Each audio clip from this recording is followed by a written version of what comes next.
You ejected the first bullet by hand, didn't you? I see what you were trying to do. But testing a technique you've only heard about in the middle of battle wasn't very smart. You were asking to have your gun jam on you. Besides, I don't think you're cut out for an automatic in the first place. You tend to twist your elbow to absorb the recoil. That's more of a revolver technique.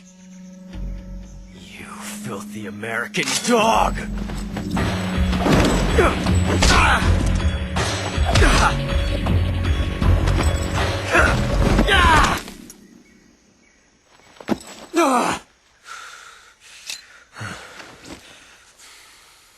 But that was some fancy shooting. You're pretty good. Pretty good.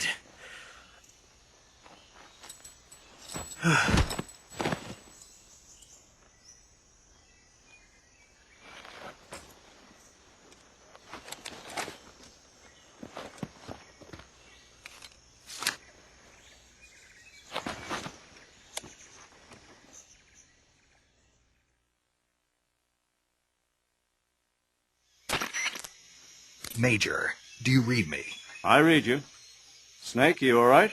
I've run into a few snags. These guys were after Sokolov, too. Apparently they were taking orders from a GRU colonel named Volgin. A GRU colonel? Part of an internal Soviet power struggle, according to Sokolov. Something between the KGB and GRU. Between Khrushchev's supporters and Volgin's. Sokolov was being guarded by the KGB and hunted by GRU? Snake, it sounds like this could be even hotter than Cuba. I don't like it. Something about the whole thing stinks. I agree. You'd better hurry. Sokolov ran off by himself, but I'll catch up to him. We're counting on you.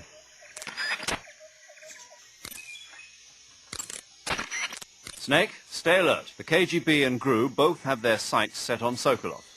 GRU is a military espionage outfit, the intelligence wing of the Soviet Defense Ministry's General Staff Office. It competes with the KGB, which is under the Ministry of Internal Affairs, and the two are always watching each other. Never let the left hand know what the right hand is doing. Exactly. Now, added to that rivalry, there's a vicious power struggle going on between the Khrushchev faction and the anti-Khrushchev faction. So Khrushchev is using the KGB, and Volgin and the anti-Khrushchev forces are using the GRU? That's the idea. The two factions are fighting over Sokolov. We're in an extremely dangerous situation here. Yeah, I'm aware of that. Get Sokolov out of there safely. He must not be turned over to the KGB or to the GRU. Sokolov took off in the direction of the rope bridge. Get after him. Hurry!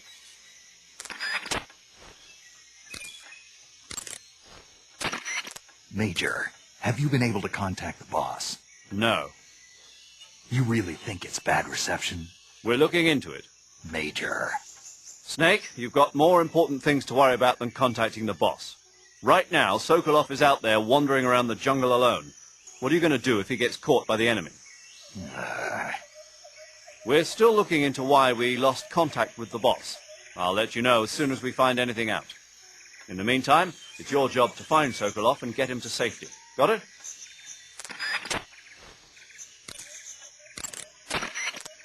Major, do you know anything about this GRU colonel Sokolov was talking about? Yes. Who is he? A most dangerous man indeed. His name is Yevgeny Borisovich Volgin. His code name in the West is Thunderbolt. He's gained a reputation as the most brutal and cold-blooded of the Soviet spy masters. During the war, Volgin was assigned to the domestic branch of the NKVD. He was stationed in the rear of the Soviet line to catch and punish any troops who tried to retreat or desert.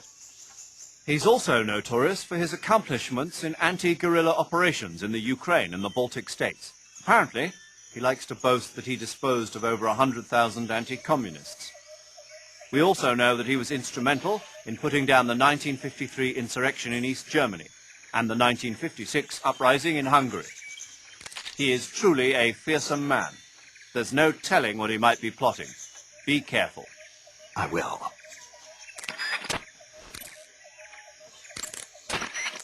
Major, what's this Grand and Design Bureau Sokolov was talking about? OKB 812. It's the same type of top-secret facility as Sokolov's own OKB 754. The director, is a man by the name of Alexander Leonovich Granin. He's Sokolov's arch-rival, and the two have competed fiercely against each other since the days of the war. To hear Sokolov tell it, though, the rivalry was really all in Granin's head. In any case, Granin seems to harbour an unusually intense hatred for Sokolov. Knowing that Sokolov was protected under the aegis of Khrushchev, Granin threw in his lot with Volgin, the vanguard of the anti-Khrushchev movement. Apparently, Granin meant to use the funds provided by these opposition forces in order to defeat his old foe. Volgin, for his part, was intrigued by the possibility of using the high-tech weapons Granin created in the fight against Khrushchev. Thus, the two formed an alliance, and Volgin took the Granin Design Bureau under his control. But now Volgin's got his sights set on Sokolov. Yes, it would seem that he and Granin aren't getting along so well after all.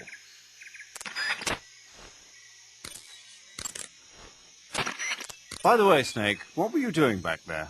Back where? You were giving some kind of advice to a GRU commander, weren't you? Yeah. He's your enemy. What the hell were you thinking? Really? What was all that about doing the thing with your hand on the first round or whatever?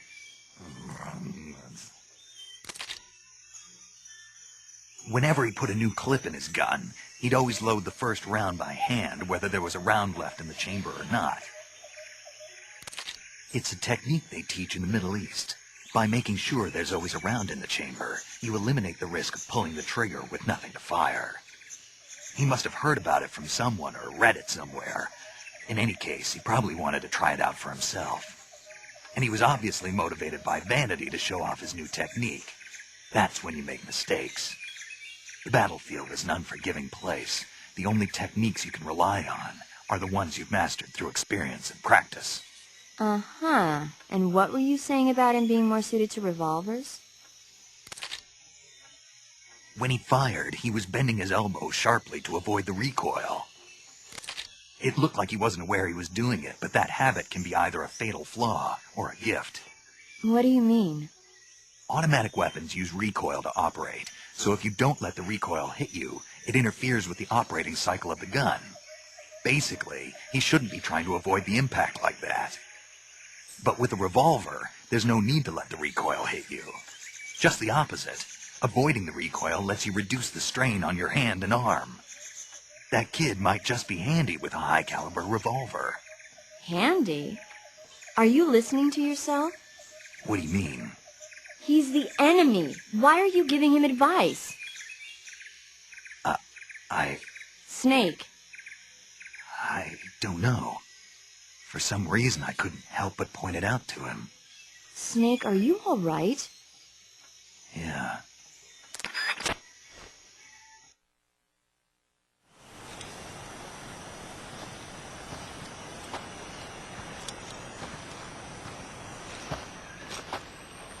You okay? Those men were from the Ocelot unit. Spetsnaz? Yes.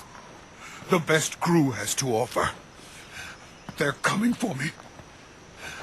I'm finished! Calm down. I'll get you out of here, I promise. And we've got some of the best backup we could ask for. Look.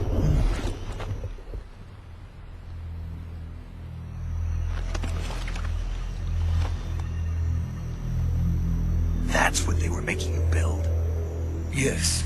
The Shagohod. The dreading behemoth.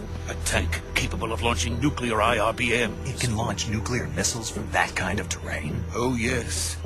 And without support from friendly units.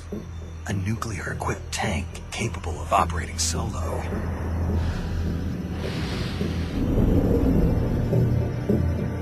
Is that thing finished? No. This is only the end of Phase 1. It won't be truly finished until we complete Phase 2. Phase 2? The weapon's true form. If it is completed and the Colonel gets his hands on it, it will mean the end of the Cold War. The end of the Cold War? Yes. And then the Age of Fear will truly begin. A world war.